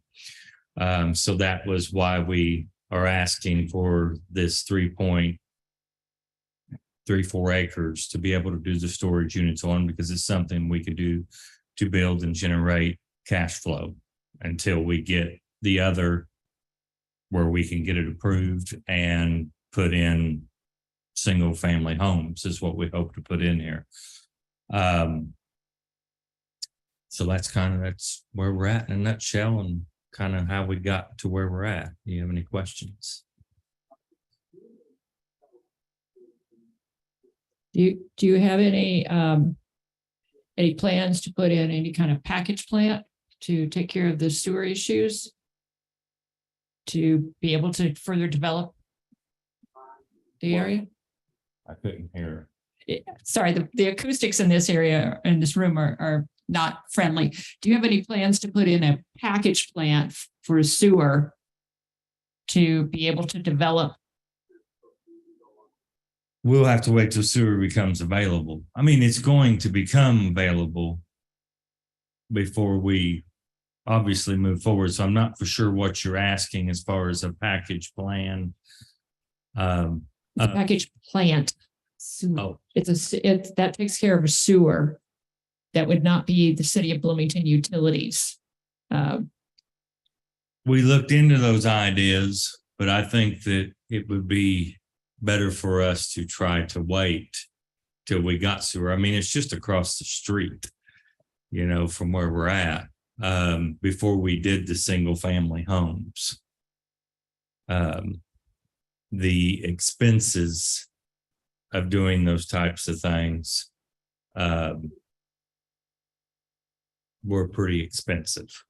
A lot of upfront cost, and I felt like there was going to be a lot of resistance on trying to do any kind of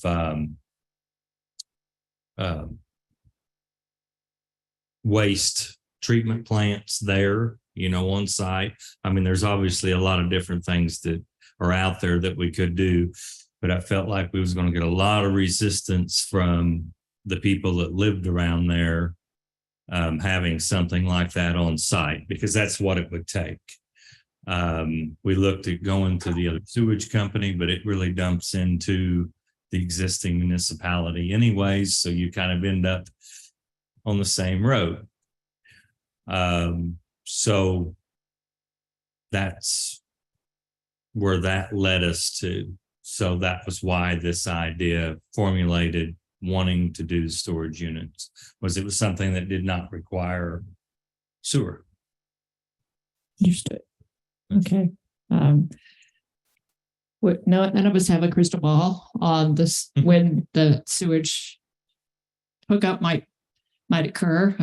And we know that there's ongoing litigation that may take multiple years at this point. So that's kind of something we're all going to have to wait for. Do you have anything else you want to share with us, or should we move on to those that are in favor and opposed to? I have nothing else to say. Okay, thank you, Mr. Jenner, showing up today. Is there anyone who wishes to speak in favor of this petition? We have hands raised, and this is for people who wish to speak in favor of the petition at this point. They're raised on virtually. You know how many hands are raised? There are 2 hands raised. Okay, so I would just ask them to keep their comments to under 7.5 minutes so that they both have an equal chance to speak in that 15 minutes. Thank you. So we have 2 hands raised to speak in favor of the petition. I would ask that each of you keep your comments to no more than 7.5 minutes to actually allow the other person to have their full say. So let's start with Mr. Butler. Would you please go ahead? Hello, can you hear me? Yes, sir. I'm the petitioner, so I'm speaking in favor of it, but I rose my hand during the petitioner portion. I'm the civil engineer on the project, and I was just helping Mr. Jenner throughout this process. And I just want to reiterate that the plan was to gain access to the public sewer system and not build a package plant. That's advantageous, and we would wait until that is available. But the approving of the ordinance now would allow us to do that when that becomes available. Like you said, we don't have a crystal ball. We don't know for certain, but we'd be waiting to do the single family portion until we have access to that at some point. We think it may be sooner rather than later, but of course we don't know for certain. Other than that, I have studied the drainage and the layout of this entire property something that's viable and allows us to utilize the property now and later in somewhat of a phasing fashion. So feel free to, if you have any more questions for me, I just want to let you know that I'm here. I'm just on Zoom rather than in person. Thank you, Mr. Butler. So that was actually someone joining as part of the petitioner for this project. So we have Wolf Judy Admin also with a hand raised. If you're there to speak in favor of the petition, please proceed. Please begin. Wolfgang von Buchler, can you hear me? Yes. Okay. Wolfgang von Buchler, I live in Fieldstone subdivision adjacent to the proposed development. And I actually spoke out against the development in the March or earlier meeting. But since the density has been lowered and the way it's coming along and considering the karst and kind of working around that, I would tend to be in favor of it. We do need housing. I understand the lower density probably means higher price per individual home. But if that's what it takes, I think to get the project going, that would be great. I did have a few just questions. I know originally the development was nixed because they wanted access to Gifford Road, and the Gifford property owners didn't give any permission to cross their land. And my understanding was that Kirby was off limits too because of all the traffic. So this was news to me that there's going to be an access to Kirby Road, and I wondered, because there is a hill there, whether it's actually been looked at to see the sight lines when you enter Kirby from that development. Would you have good sight lines to avoid getting, creamed by someone driving too fast, which they tend to on Kirby? So that was one question. Where's the Kirby access actually at? And the other thing I haven't heard anything about is, would this development have sidewalks and street lighting? I know our Fieldstone development does, but the street lighting is private, so our HOA pays for the street lighting and keeps it in good repair. County helps with the sidewalk, but basically, I'd love to see a plan that includes sidewalks and street lighting and landscaping trees. I know Stone Chase, when they built theirs, they don't have street trees between the sidewalk and the road. I'd love to see street trees be included either between the sidewalk and the road or on each person's yard, so there would be some shade. There are a lot of walkers, a lot of runners, a lot of families that would appreciate that. Finally, I guess everybody's guessing game with 3 new council members on the city and a new mayor coming on. Everybody has hope that the sewer question may be settled. And the last thing, and I just found out this development on Park Square Road and West 48 is huge, 30-some acres north of Highland School. It's being developed and they got sewers apparently before the mayor decided to stop allowing the sewers to be connected.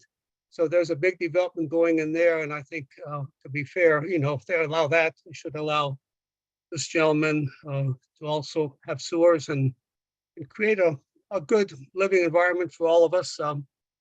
There's another question I had about the retention pond at the bottom there. Remember on some of those drawings that would take care of runoff from the storage site. I just wondered if, that's been thought through well, because some of these storage ponds, they stay full. Stonecroft did a real great job on their retention ponds. You never see any water in them. It drains down. But if you just dig a hole, that's not going to eliminate this stagnant water sitting there. And finally, would this subdevelopment have storm sewers? We're not talking about sanitary, but storm sewers, or would it be surface runoff? Those are some of my concerns, but overall, I like what I'm hearing from the planners and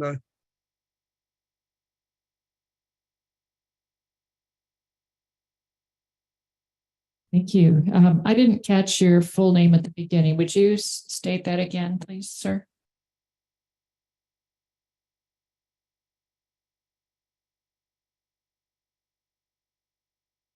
Guess we've lost connection. Sorry. So is there anyone else who wishes to speak in favor of this petition?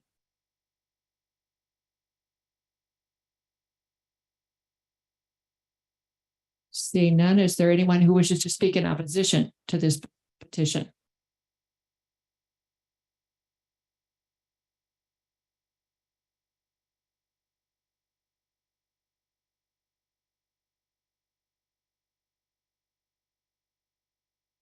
So, Mr. Cockrell, do we move on to a vote?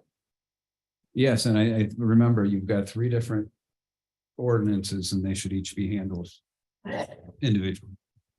Yes. So do we need to actually make motions for them individually? Because we just made a motion for the overall rezone. Yes, I think you need to vote on each ordinance individually. So do we need to make a motion Yeah, yes, you need a motion before you vote. So yes, you would need a motion for for each? each one. Okay, thank you. Ms. Bierman, could you possibly put up again the synopsis of the 3 different?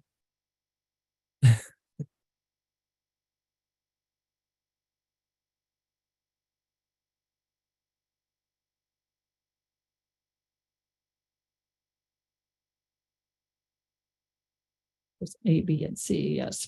Do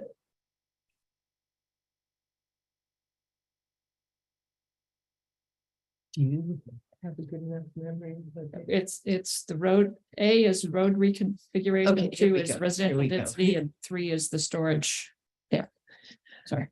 Move approval of ordinance 2023-21A, road design and phasing and open space configuration. I'll Reconfiguration. second that. So do we need to take any other comment at this point, Mr. Cockrell? You've had your hearing, so I think you are free to determine your outcome. Okay, again, since this is extremely consequential, I'd like to ask for roll call vote, please. And this is for A, Commissioner Githens, Yes, Commissioner Jones. Yes, Motion is approved, 2-0. next item, please. move approval of ordinance 2023-21B, reducing residential density and housing type. Second. Again, you ready for a roll call vote? Commissioner Githens, No, Commissioner Jones. No, Motion is denied, 2-0. next item. move approval of ordinance 2023-21C, adding convenience storage use to 3.34 acres. Second. Commissioner Githens, No, Commissioner Jones. No, Motion is denied, 2-0. thank you, everyone. And this was a lot of work on a part of many, many people. So I appreciate all that.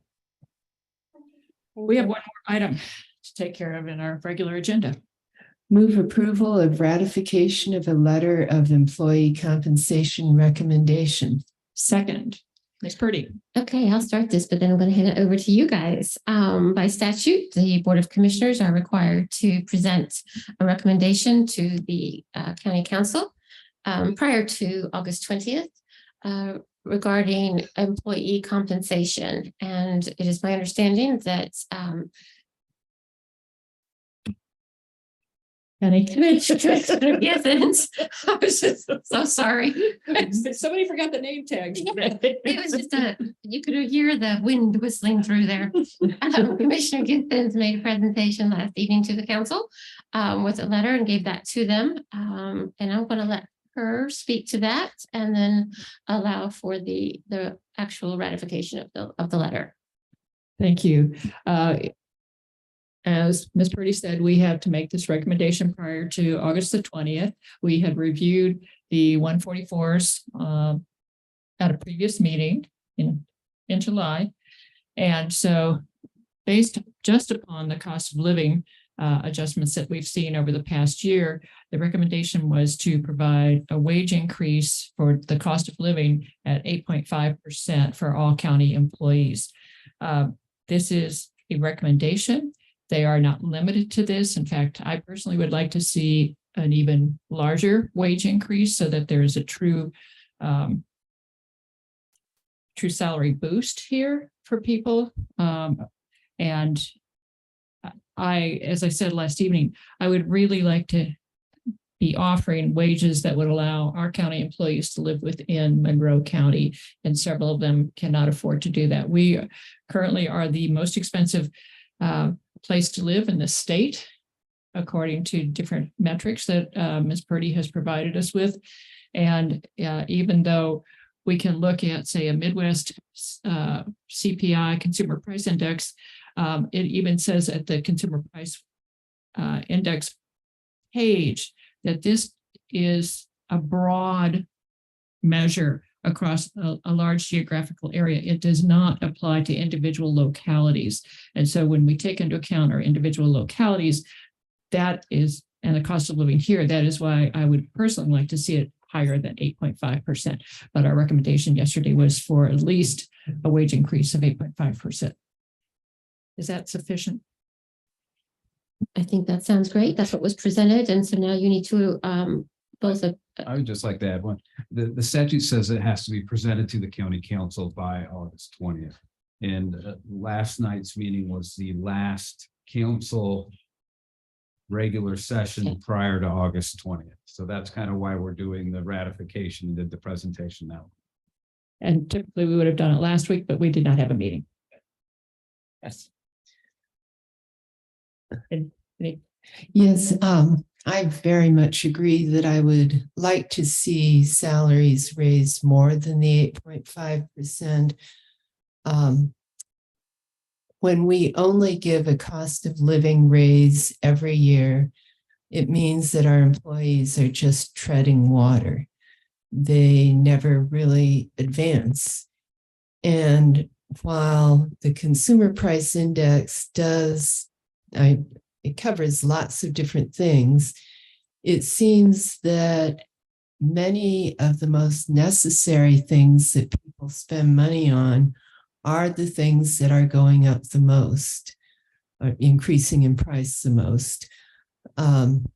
So I would really like to see our employees, as Commissioner Githens said, be able to afford to live in Monroe County and to live a decent life here. And I'd like to point out too, that we have some very, very dedicated employees. When, earlier when I said something about the advice and supervision of Ms. Ridge, she has been with the county for 35 years, I think it is, or maybe more.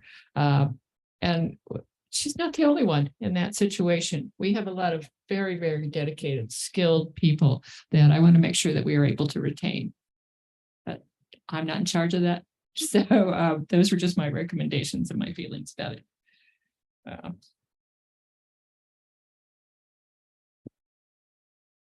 So do we take a vote now to ratify? Okay, I'll call for a vote on ratification of the letter of employment compensation recommendation. All those in favor signify by saying aye. Aye. Motion passes 2-0. So I see that we have Ms. Nestor Jelen and Mr. Schilling still here. Is there something that we need to hear about, or is this for the work session? No, this is for a previous petition. We just want to make sure we're clear on the vote on the Wiley Farm. Could we just readdress one of the ordinance numbers and make sure that we have the vote correct?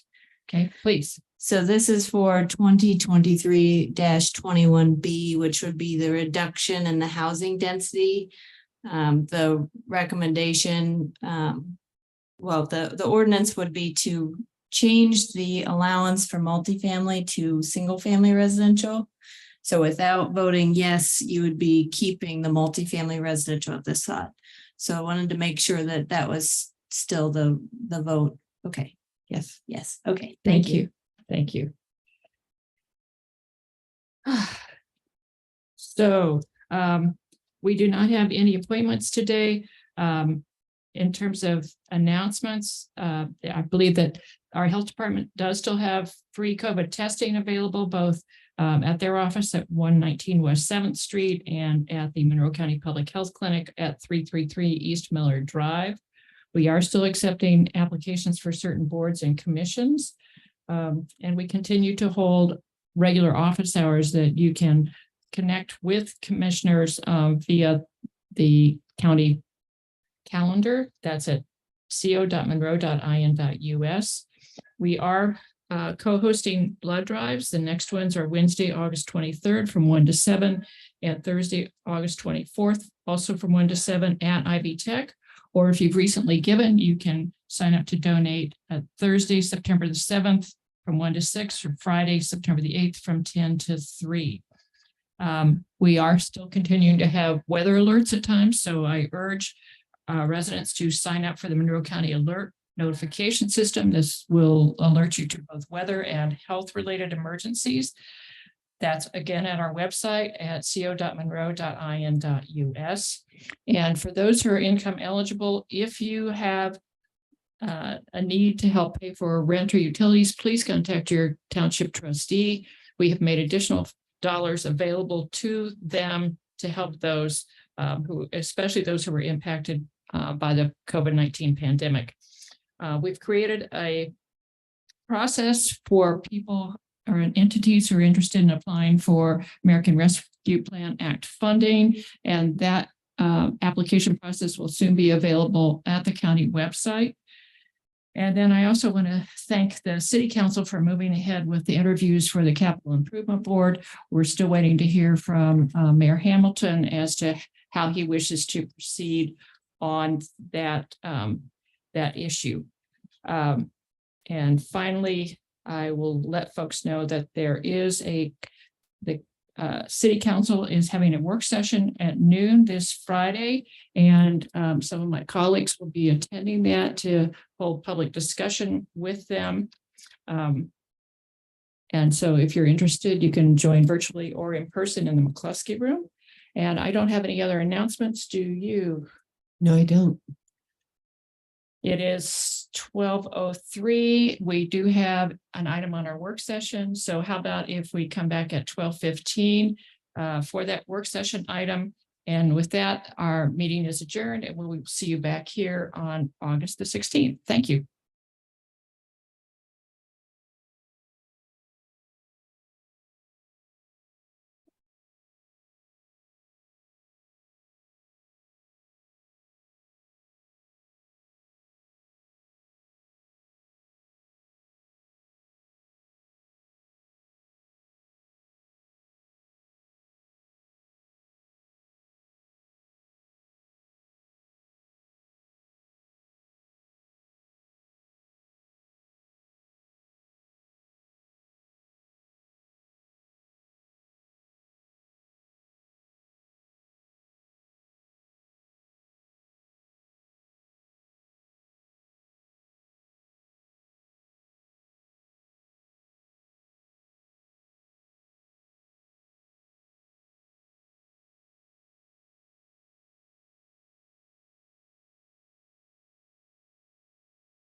Good afternoon. Can't believe it's afternoon. We don't normally run this late, do we? We should call to order the work session of the Monroe County Commissioners. It is August the 16th. I'll note again that Commissioner Jones and I are present here in the Nat U Hill Room. We have one item on our agenda, that is the extension of the McKinney Fellow. And I believe Commissioner Jones is going to present this. Yes, the McKinney Fellow that has been working with us has been putting together a lot of information about climate resiliency. And we formed a committee now that will be kind of working with him to create a plan. His term with us ends in September, but for various reasons, well, some of which was that he wasn't in the country for part of the time, he has not, well, no one has come close to completing all the work that this is going to entail. So we would like to extend his agreement with us until, I believe, the end of December. Okay, so do we have a motion? I would like to move that we extend the term of our McKinney Fellow. And here's the fund name and fund number. Thank you. Thank you. The fund name is Energy Conservation Non-Reverting, and the fund number is 4919 in the amount of $2,000. I'll second that. And I would just note that that 2,000 is an increase from the current contract's cost, and the current contract does contemplate this decision in itself, so it wouldn't necessarily be a new agreement. Right, it's an extension of the existing agreement. The original agreement, I believe, was for 6,000. We have allocated 4,000 of that already, so this is just using the remainder of the original contract. Is there any public discussion on this item? Seeing none, I'll call for a vote on the extension of the McKinney Fellow contract. All those in favor signify by saying aye. Aye. Motion passes 3-0 or 2-0. Thank you. You can't remember name and I can't. I don't know how to count anymore. Yeah. Okay. So with that, we'll conclude our work session. We'll see you back next week. Thank you, everyone.